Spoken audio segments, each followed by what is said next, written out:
Fala galera, tudo bem? Aproveitando data FIFA para falar sobre seleções, aproveitando para falar inclusive sobre algumas seleções que saem um pouco do radar das principais. Fiz um vídeo falando especificamente sobre a Noruega, o sonho de chegar à Copa do Mundo, com uma geração que passa a ter nomes badalados com Haaland, com Odegaard. Vou deixar o link pro vídeo aqui em cima. Mas vamos falar agora sobre a Dinamarca, porque eu acho que é um pouco uma história oposta até. A Dinamarca não tem nomes como a projeção que o Haaland tem, mas tem bons nomes. Talvez o Eriksen seja o jogador de maior projeção da equipe da Dinamarca, mas eu vou falar um pouco mais sobre isso nesse vídeo. Só que, ao contrário da Noruega, que está tentando e precisa subir não só um degrau, mais do que isso, para chegar num nível de poder competir e conquistar uma vaga, a Dinamarca é cabeça de chave nas eliminatórias para a Copa do Mundo. Tudo bem, as eliminatórias europeias dessa vez têm 10 grupos, então são 10 cabeças de chave.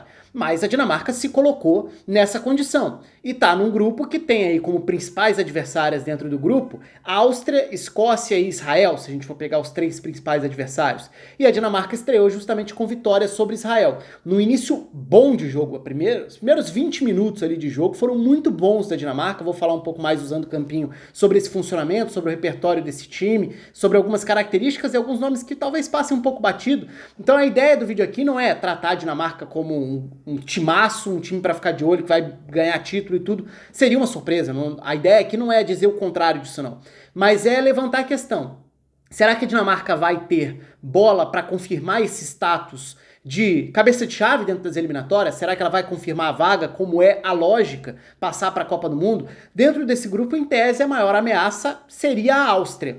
É verdade que em outras eliminatórias, se a gente for olhar para eliminatórias de Copa, de Euro recentes, a gente viu outros cabeças de chave que também não eram as seleções mais tradicionais. Então a gente viu a Polônia ter esse status, a gente viu a Suíça ter esse status. E isso vem de ranking, né? Isso não vem do nada, isso vem como consequência. Você pode questionar o critério de pontuação dos rankings e tudo, mas esse status de cabeça de chave não vem de uma hora para outra, não vem do nada. Então vem como reflexo, basicamente, de resultados conquistados em quanto mais importante for a competição, maior a pontuação, quanto mais relevante for o adversário, maior a pontuação que você faz dentro desse ranking. A Dinamarca, nas eliminatórias para a Euro, para a Copa, na verdade, de 2018, a Dinamarca tinha ficado em segundo do grupo dela, atrás da Polônia naquela ocasião. Aí na Copa do Mundo a Dinamarca foi às oitavas, caiu para a Croácia nas oitavas, ficou no grupo da França na primeira fase, né? Passou junto com a França, deixou a seleção peruana na primeira fase, aí cai nas oitavas. Nas eliminatórias para a Euro 2020, que vai ser em 2021, aí a Dinamarca foi segunda colocada no grupo da Suíça.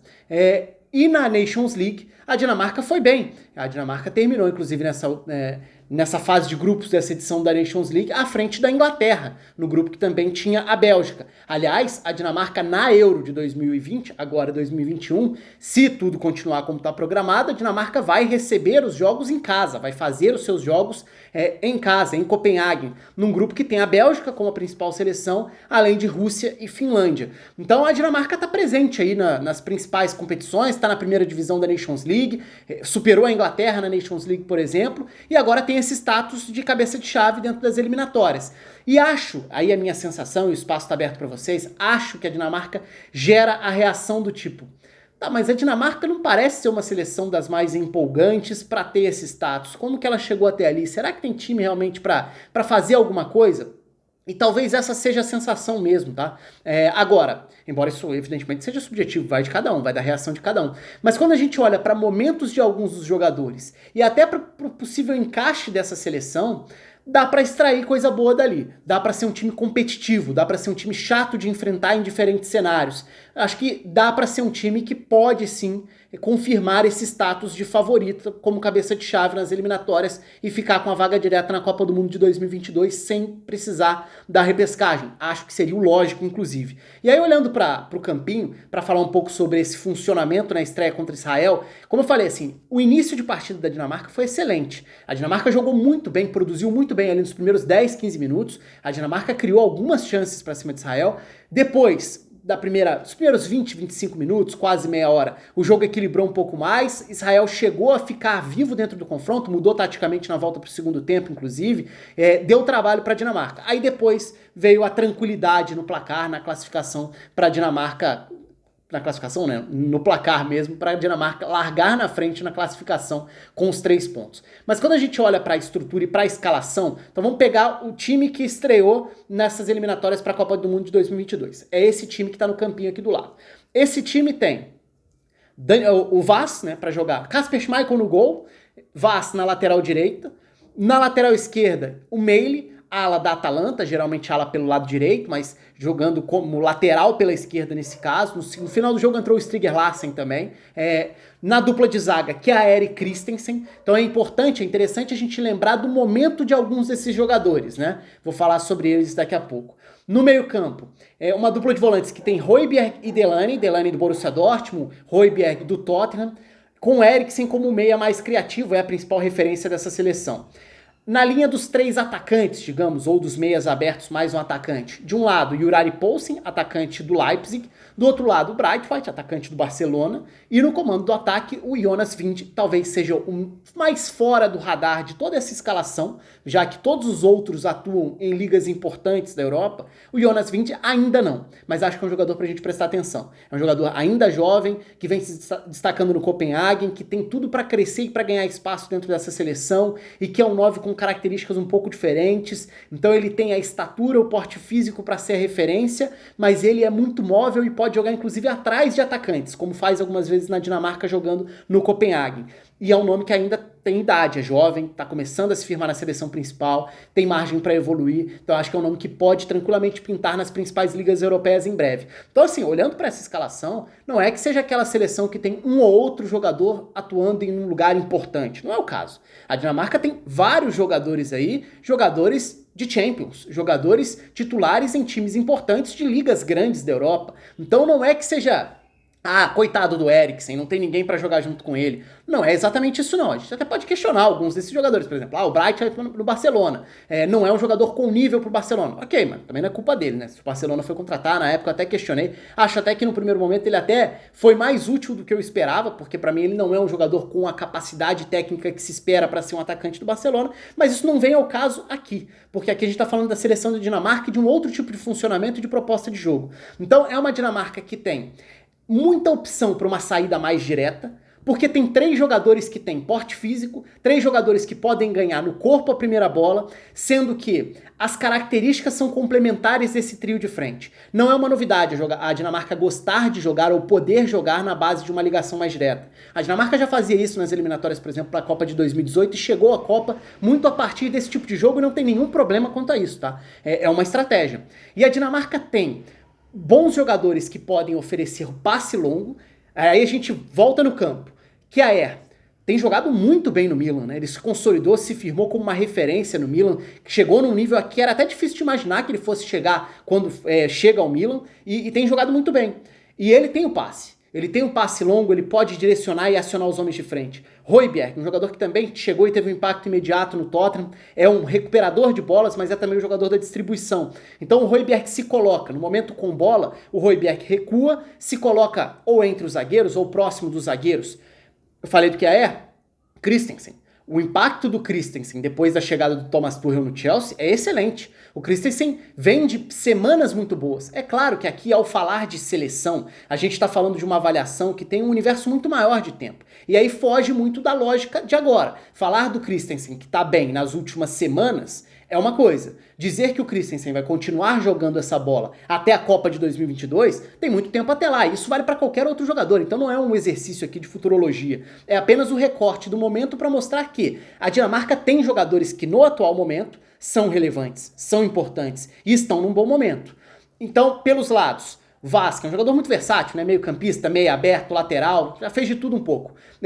Como lateral pela direita, Meili pela lateral esquerda, um jogador acostumado a jogar como ala na Atalanta e tem substituído o Hateboer no período de lesão recentemente. Então são laterais que se projetam, os zagueiros, principalmente o Kjaer com a ajuda do Højbjerg, eles distribuem, então é um time que pode ter ataque, projeções pelos lados do campo com os laterais, que se projetam, se transformam basicamente em alas, e a dinâmica do trio de ataque é muito interessante, porque como eu falei, o Jonas Wind, que é um 9, que não é exatamente um 9 paradão, Ele tem o status, ele faz bem o pivô, ele protege bem fazendo esse apoio de costas para o marcador.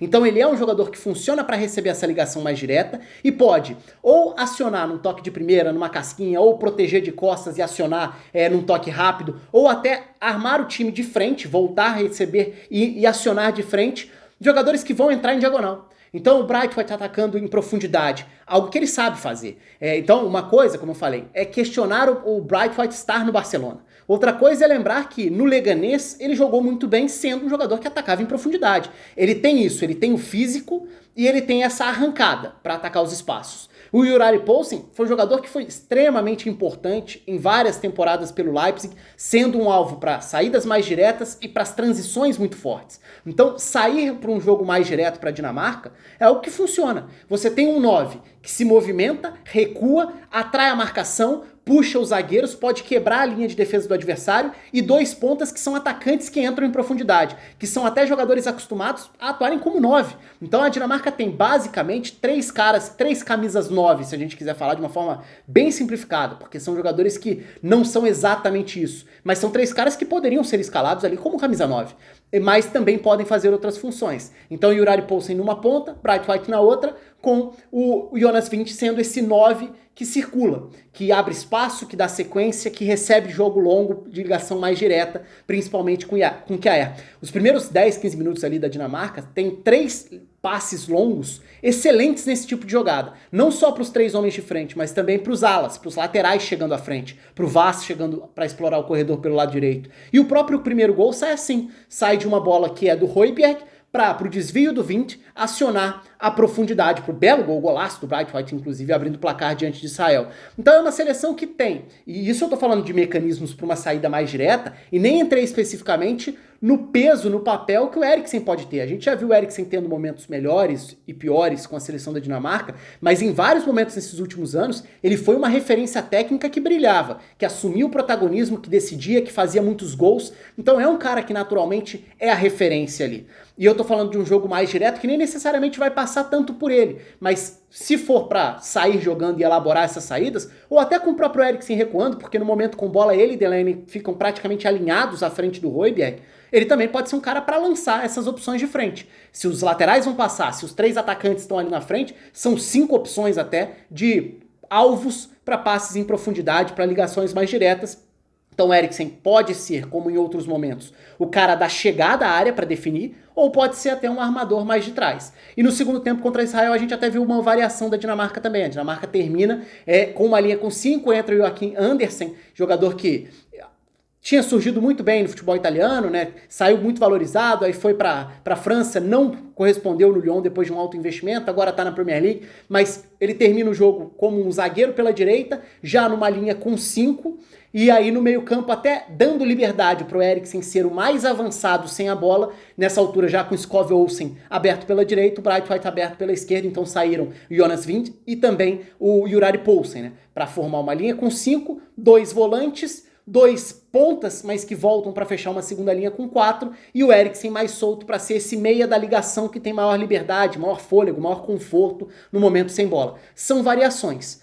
Para onde essa Dinamarca pode chegar? Não sei. Eu imagino que seja a favorita dentro desse grupo para se classificar para a Copa do Mundo. Tem uma Eurocopa pela frente. É, em tese, uma seleção que pode competir sim por vaga na fase seguinte e que vai tentando mostrar repertório para tentar jogar de diferentes formas. Acho que como compatibilidade das peças dentro das características que o time se propõe a fazer, acho que é uma seleção que tem alguns aspectos interessantes, sim, para a gente observar ao longo dessas eliminatórias, se vai crescer, se vai corresponder, se não vai. É claro, quando a gente olha para as principais forças da Europa, a gente não coloca a Dinamarca. A Dinamarca não está nesse status, mas ela carrega o status de cabeça de chave das eliminatórias europeias, e aí vocês podem gostar ou não disso, mas quando você tem 10 cabeças de chave, geralmente vai ter alguma seleção que a gente pode contestar um pouco mais. Dessa vez ficaram fora do pote 1, Suíça e Polônia, por exemplo, que já estiveram lá em outros momentos. Conta aí com os comentários de vocês, a curtida no vídeo, a inscrição no canal, um abraço, até a próxima.